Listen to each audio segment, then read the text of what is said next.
जब ऐशा ने धीरे से पानी की सतह को छुआ तो नदी का पानी जैसे किसी रहस्यमय शक्ति से जाग उठा और तुरंत एक विशाल भंवर बन गया। इसके बाद हजारों छोटी मछलियां जैसे आदेश पाकर तेजी से ऐशा की ओर तैरने लगीं और उसकी बाहों को कसकर घेर लिया।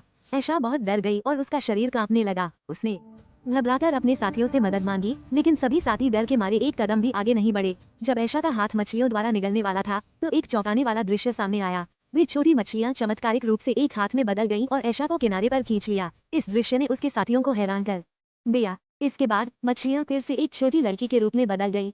छोटी लड़की ने ऐशा को बताया कि वह जादू से इस नदी में हजारों सालों से बंद थी और आज ऐशा के अनजाने स्पर्श से वो मुक्त हो गई। उसने ऐशा का आभार व्यक्त किया। धन्यवाद कहकर वो एक चमकदार सुनहरी रोशनी में बदल गई और आकाश में गायब हो गई। जब सभी लोग अभी भी इस अद्भुत दृश्य में खोए हुए थे, तभी एक बड़ा पक्षी अचानक जंगल से निकलकर उनकी ओर बढ़ा।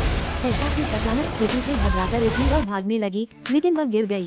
उसने सोचा कि वह अब बच नहीं पाएगी, लेकिन पक्षी उसके सामने रुक गया और उसकी आंखों में जैसे विनती थी। ऐशा पक्षी को छूने और उसकी मंशा जानने के लिए हाथ बढ़ा ही रही थी कि उसका प्रेमी यह सोचकर कि पक्षी उसे नुकसान पहुंचाएगा, बिना सोचे समझे अपनी तलवार पक्षी की ओर फेंक दी। तलवार पक्षी को लगी और वह तुरंत सफेद हड्डियों में बदलकर बिखर गया। ऐशा बहुत गुस्सा हुई और उसने अपने प्रेमी को थप्पड़ मारा। उसे बिना वजह मारने के लिए दोषी ठहराया। प्रेमी हैरान था। वो सिर्फ अपनी प्रिया को बचाना चाहता था, लेकिन उसे नहीं पता था कि ऐसा परिणाम होगा। वो बुदबुदाया कि पुरुष होना सच में बहुत कठिन है। बाद में ऐशा ने भी महसूस किया कि कभी कभी महिलाओं की अनजाने में की गई हरकतें भी विनाशकारी हो सकती हैं।